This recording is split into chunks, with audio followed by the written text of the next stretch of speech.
नमस्कार. संघर्ष वृत्तवाहिनीमध्ये आपलं स्वागत. घेऊया ठाणे आणि आसपासच्या परिसरामधील घडणाऱ्या महत्त्वाच्या घडामोडींचा आढावा. ठाण्यातील वर्तकनगर येथील साईनाथ मंदिराच्या वर्धापन दिनानिमित्त मुख्यमंत्री व मान्यवरांनी घेतले साईबाबांचे दर्शन. वर्तकनगर येथील श्री साईबाबा मंदिराचा भव्य वर्धापन दिन सोहळा कालपासून उत्साहात सुरू झाला आहे. श्री साईनाथ सेवा समितीच्या वतीने साई मंदिराचा वर्धापन दिन सोहळा 5 ते 7 डिसेंबर दरम्यान आयोजित केला आहे. उत्सवाच्या पहिल्या दिवशी रात्री उशिरा मुख्यमंत्री एकनाथ शिंदे यांनी साईबाबांचे दर्शन घेतले. यावेळी संस्थेचे संस्थापक अध्यक्ष बळीराम नईबागकर, कार्याध्यक्ष मंगेश नईबागकर, हरिमाळी समितीचे उपाध्यक्ष अशोक सुर्वे, अशोक हिरानंदानी, खजिनदार बबन बोबडे, सचिव सुरेश महाडिक, उपसचिव विकास झगडे, कार्याध्यक्ष मंगेश नईबागकर, विश्वस्त हरिमाळी, अपर्णा जाधव, प्रवीण रोठे, विश्वस्त नंदकुमार साळवी व संस्थेचे इतर पदाधिकारी व कार्यकर्ते मोठ्या प्रमाणामध्ये उपस्थित होते.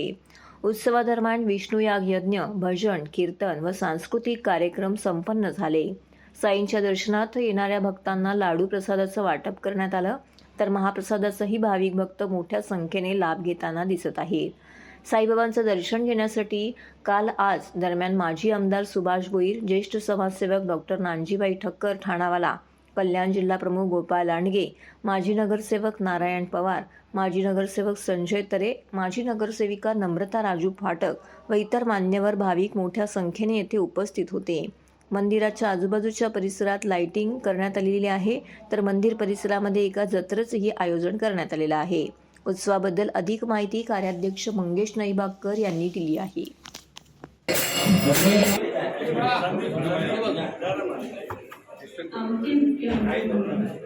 जनमानसात लोकप्रिय असलेले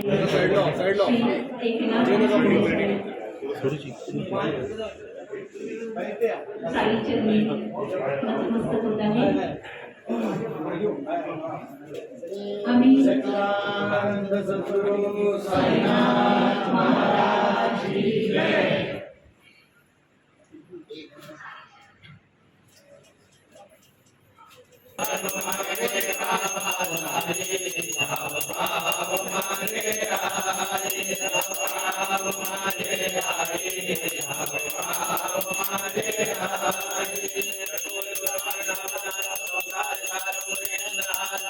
दादा मागे होतो मुख्यमंत्री यांना ओके साईबाबांचं मूर्ती सप्रेम भेट देत आहे. पुनश्च एक बार महाराष्ट्राचे एक समोर माननीय समोर उभं राहा बोलून दिनेश थँक्यू थँक्यू.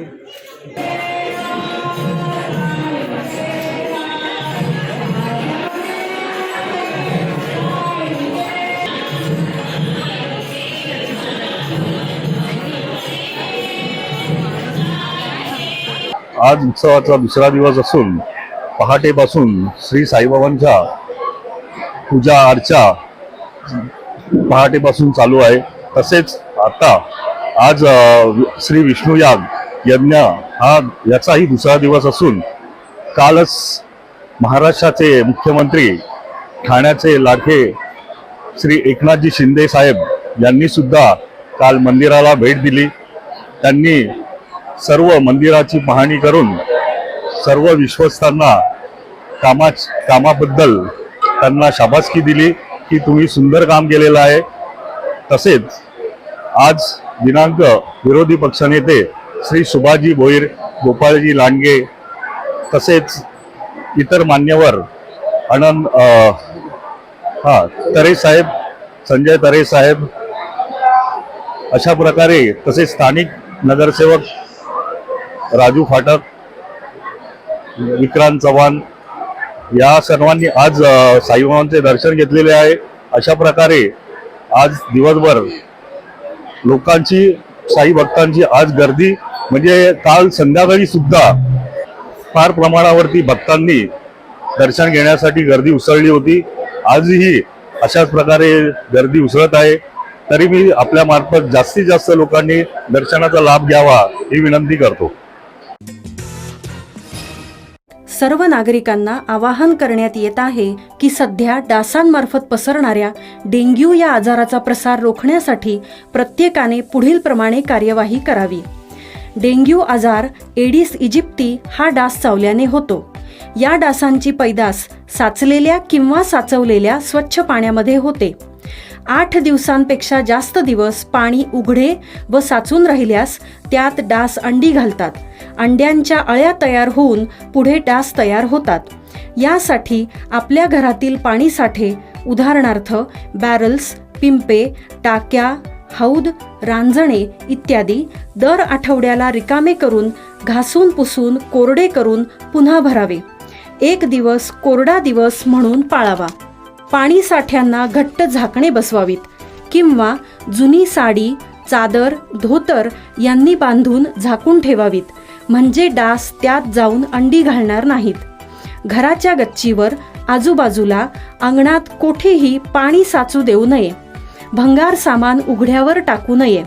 उदाहरणार्थ टायर्स, प्लास्टिक सामान, कुंड्या, टाकाऊ वस्तू इत्यादी. अशा सामानात पावसाचे पाणी साठून त्यात डेंग्यूच्या डासांची पैदास होते. घरातील कूलर्स, फ्रीजच्या पाठीमागील ट्रे हे देखील वेळोवेळी कोरडे करावेत.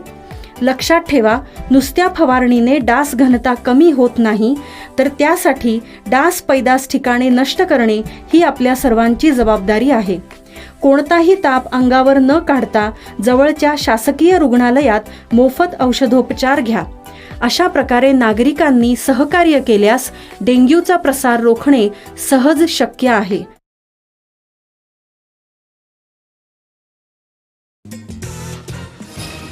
ठाण्यात हिंदयान सायकल मोहीम 17 फेब्रुवारीला होणार.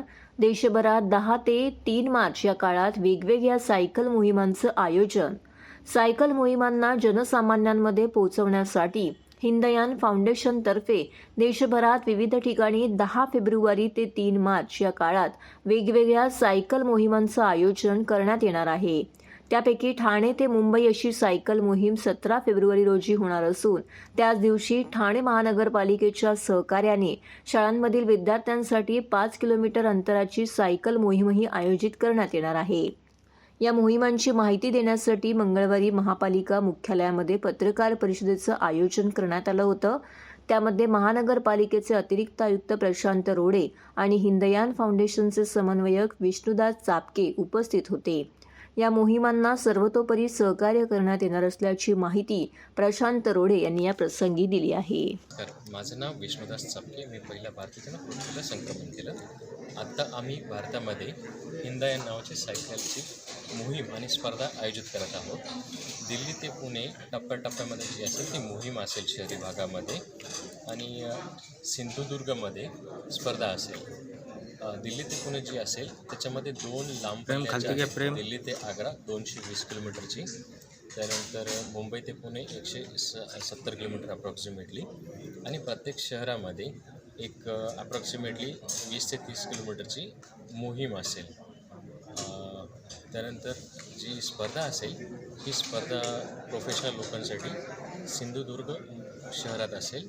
याच्यामध्ये प्रत्येक दिवशी 100 किलोमीटरची स्पर्धा असेल, आणि या स्पर्धेमध्ये जे क्वालिफाय होतील ते पुढच्या स्पर्धेला जातील, आणि प्रत्येक दिवशी त्यांना बक्षीस असेल.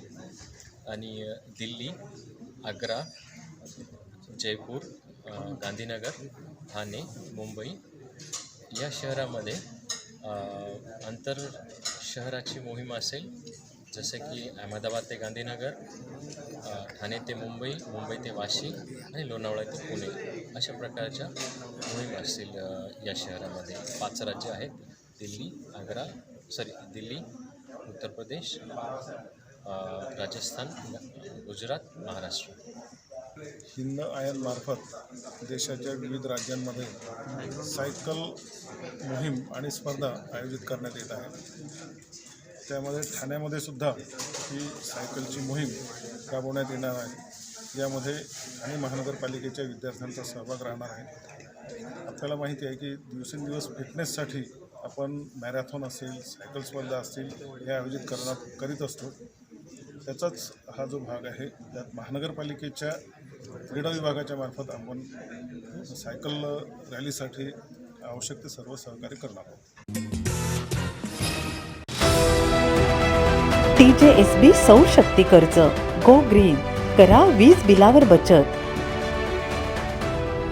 आकर्षक व्याजदर, 84 महिने परतफेड कालावधी, 80% लोन, व्यावसायिक आणि उद्योजकांकरता सुद्धा.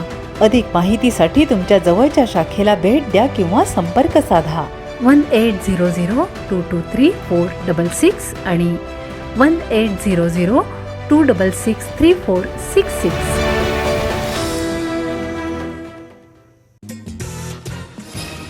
भारतरत्न डॉक्टर बाबासाहेब आंबेडकर यांना अभिवादन. भारतीय संविधानाचे शिल्पकार भारतरत्न डॉक्टर बाबासाहेब आंबेडकर यांच्या महापरिनिर्वाण दिनानिमित्त राष्ट्रवादी काँग्रेसच्या पक्ष कार्यालयात बाबासाहेब आंबेडकर यांना अभिवादन करण्यात आले. राष्ट्रवादी काँग्रेसचे राष्ट्रीय सरचिटणीस डॉक्टर जितेंद्र आव्हाड यांच्या मार्गदर्शनानुसार तसेच जिल्हाध्यक्ष सुहास देसाई, कार्याध्यक्ष प्रकाश पाटील, महिला अध्यक्षा सुजाताताई घाग, युवा अध्यक्ष विक्रम खामकर यांच्या प्रमुख उपस्थितीमध्ये बाबासाहेब आंबेडकर यांना अभिवादन करण्यात आले. यावेळेस प्रफुल्ल कांबळे यांनी बुद्धवंदना तसेच भीमस्तुती पठण केली. याप्रसंगी सुजाताताई घाग म्हणाले की आज महामानव डॉक्टर बाबासाहेब आंबेडकर यांच्यामुळेच आपण सामाजिक समता अनुभवत आहोत. केवळ दलित नव्हे तर तमाम भारतीयांवरती बाबासाहेब आंबेडकर यांचे उपकार आहेत. संविधानाच्या माध्यमातून त्यांनी देशाला दिलेली लोकशाही ही जगातील आदर्श लोकशाही ठरलेली आहे. तसेच विक्रम खामकर यांनी या देशातील लोकशाही टिकवायची असेल तर संविधान संरक्षणाची लढाई लढवावी लागेल आणि लोकशाहीसाठी लढा उभारणं हीच बाबासाहेब आंबेडकर यांना खरी आदरांजली ठरेल असं सांगितलं. यावेळी राष्ट्रवादी विद्यार्थी काँग्रेसचे अध्यक्ष प्रफुल्ल कांबळे, विद्यार्थी कार्याध्यक्ष राहू पाटील, ओबीसी सेलचे अध्यक्ष गजानन चौधरी, असंघटित कामगार सेलचे अध्यक्ष राजू चापले, ज्येष्ठ नागरिक सेलचे अध्यक्ष दिलीप नाईक, व्यापारी सेलचे अध्यक्ष दीपक क्षत्रिय, शहर सरचिटणीस गजानन काजरोलकर, महेंद्र पवार, विक्रांत घाग, विशाल खामकर, सुरेंद्र नेगी, एकनाथ जाधव, गौतम मोरे, वैभव खोत, कुणाल भुईर, ज्योतिताई निंबर्गी, सबिया मेनन, समीर नेटके इत्यादी उपस्थित होते.